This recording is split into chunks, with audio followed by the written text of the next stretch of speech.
2 രാജാക്കന്മാർ 4-ാം അധ്യായം 1-ാം വാക്യം. പ്രവാചക ശിഷ്യന്മാരുടെ ഭാര്യമാരിൽ ഒരു എലീശയോട് നിലവിളിച്ചു, നിന്റെ ദാസനായ എൻ്റെ ഭർത്താവ് മരിച്ചുപോയി. നിന്റെ ദാസൻ യഹോവ ഭക്തനായിരുന്നു, നിനക്കറിയാമല്ലോ. ഇപ്പോൾ കടക്കാർ എൻ്റെ 2 മക്കളെയും പിടിച്ച് അടിമകളാക്കാൻ വന്നിരിക്കുന്നു എന്ന് പറഞ്ഞു. എലീശ അവളോട്, ഞാൻ നിനക്ക് വേണ്ടി എന്ത് ചെയ്യണം പറക. നീ പറയണം.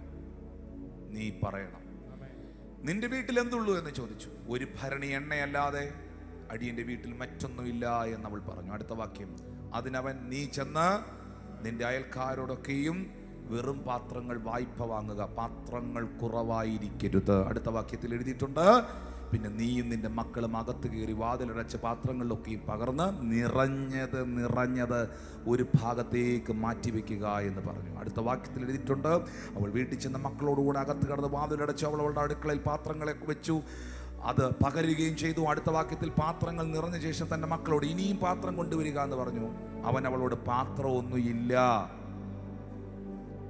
നിറച്ചു.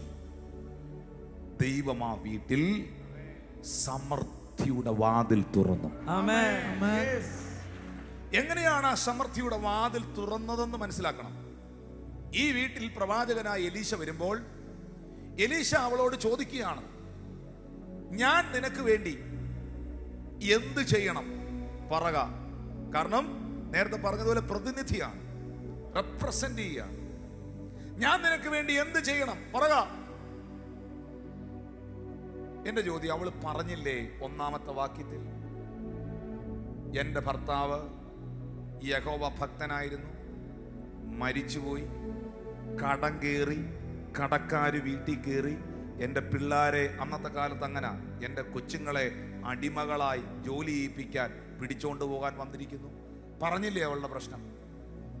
പിന്നെന്തിനാ 2-ാമത്തെ വാക്യത്തിൽ എലീശ അവളോട് പറഞ്ഞത്, ഞാൻ നിനക്ക് വേണ്ടി, അല്ലെങ്കിൽ ദൈവം നിനക്ക് വേണ്ടി എന്താ ചെയ്യേണ്ടത് നീ പറക.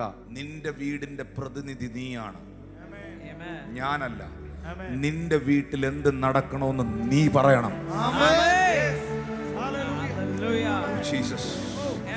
നിന്റെ പിള്ളേരുടെ അവസ്ഥ എന്താകണമെന്ന് നീ പറയണം.